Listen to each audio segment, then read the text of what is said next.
John Seigenthaler, Managing Partner at Finn Partners, and Katie Seigenthaler, Managing Partner at Finn Partners, talks to host Doug Simon on PR's Top Pros Talk. I can say with confidence that everyone in our audience is familiar with the challenges that are facing news. One reason for it might be that, like my two guests, the best people in news have moved over to PR. But we're going to start by getting your take of what is your top take on the current state of local news? Hey, Doug, it's great to see you. Thanks for having us here. Disastrous, horrible, terrible shape. Thousands of jobs have been lost in local news and national news across the country. Newspapers are closing. It's not a good situation. And last year was one of the worst years ever for layoffs for reporters. And then they began this year with about 1,000 layoffs from places like the LA Times, the Washington Post, and others. It's been a rough time. Yeah.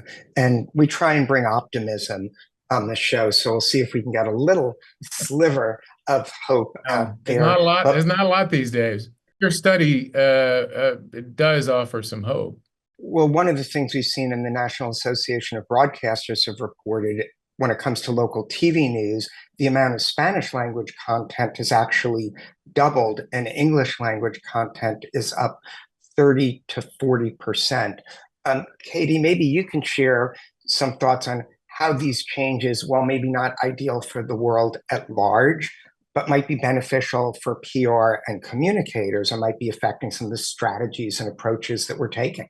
While the state of local news in particular and news in general is pretty woeful at the moment, I do think on the local front in particular, there is for that very under-resourced area of journalism, there is also a lot of opportunity, and the opportunity lies in the fact that, say what you will about the national news on the national level, news on the local level, these folks are people's neighbors. They know them, they see them around.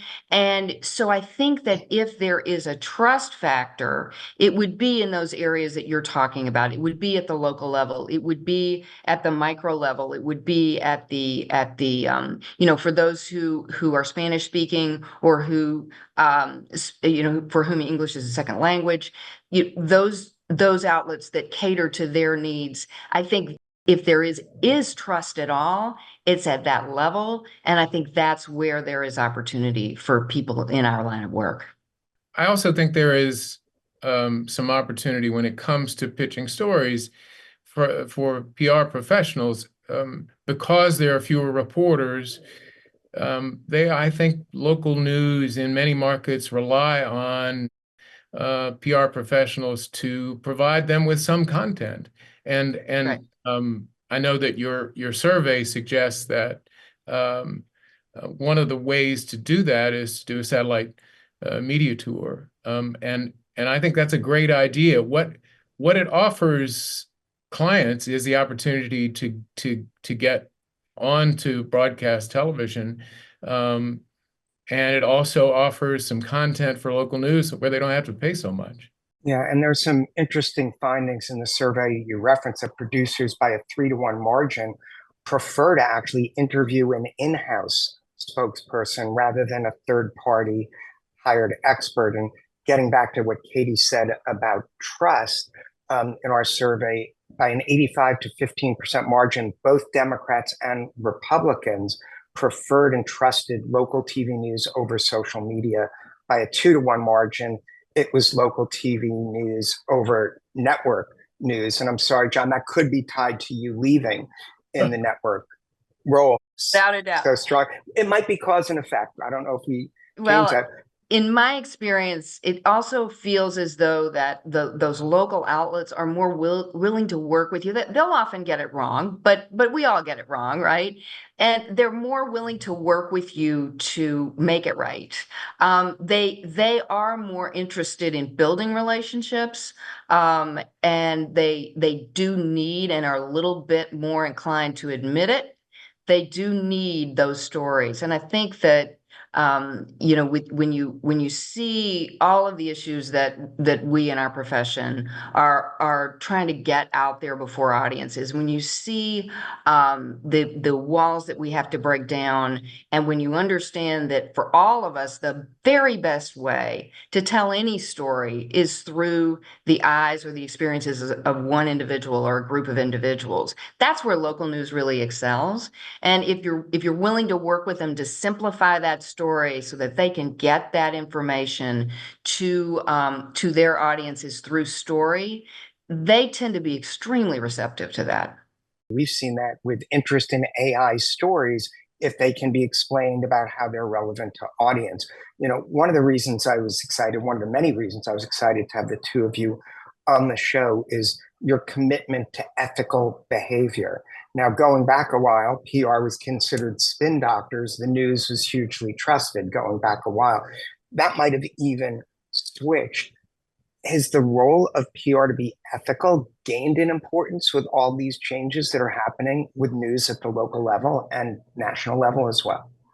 Let me talk a little bit about Finn Partners, because I think the DNA of Finn Partners really revolves around ethical behavior. And that's why I chose to work here and am proud to work here. Peter Finn, who's the CEO and the founder, really has spelled that out in no uncertain terms.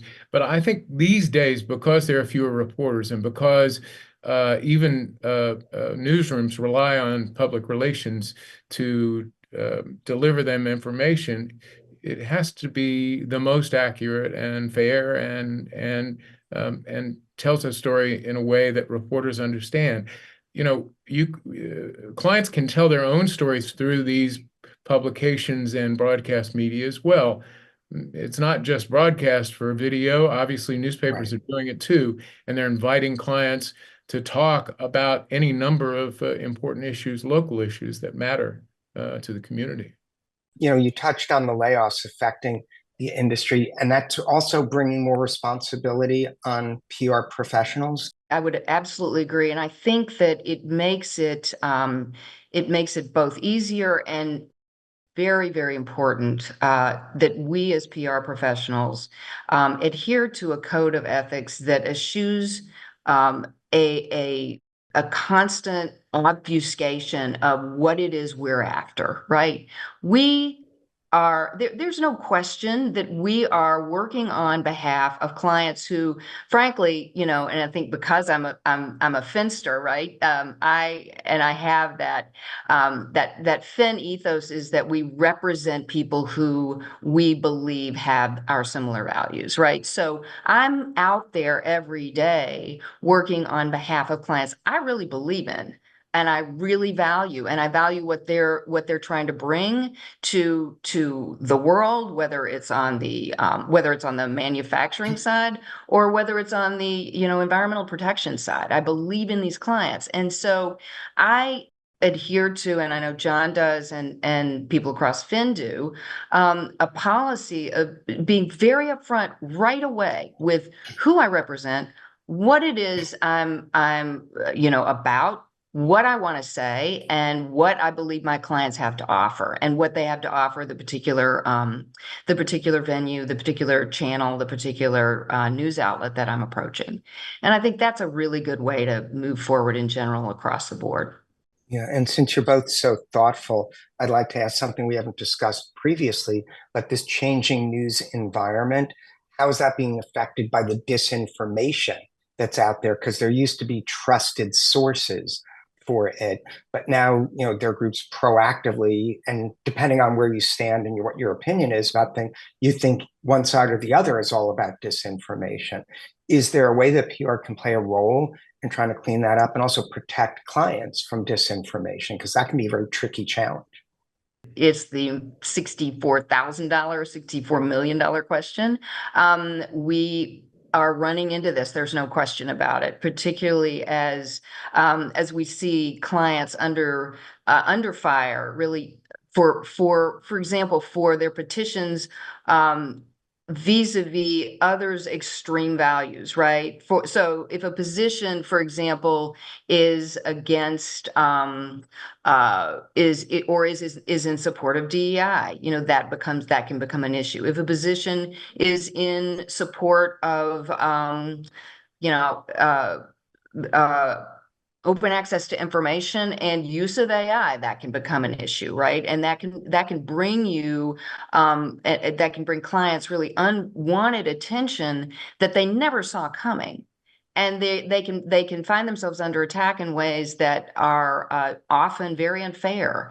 And so, the question for them always is, do you pull back? Do you push forward? Do you bring third parties in to support you? And what is the role of not only countering disinformation, but getting a better story out there? And I think oftentimes the best approach is to always appreciate that you're playing the long game, no matter what. And I think we've seen this time and time again with clients who will get hit with something, and that initial hit is a tough hit. And Right. yet, if they continue to stay the course, if they continue to do what they do well, tell the truth about what they do well, and keep that out there and do it relentlessly and with full sort of authenticity and openness, then that story is eventually going to win the day. And they can't retrench and get terrified by an initial bad hit, because I think everybody out there, I mean, all of us who have a social media presence knows what it's like to get hit up, to get attacked by a troll. All that is to say, and I'll wrap up, is that it's going to happen to you. So just keep telling the true story and you'll be all right, ultimately. Yeah. And John, I'm going to go out on a limb and believe that you can wrap up this conversation with an optimistic note. So what do you got for us? Well, here's what I was going to say, and Katie knows this well, but we're both, former reporters, and we work for a company that's hired other former reporters over the years. So there are lots of opportunities for young journalists who have decided to do something else, to work in public relations. And what I was really going to say is that during COVID, I had the opportunity to work with a large healthcare provider in Nashville to help them get through and get their messages out to the public when they needed them the most.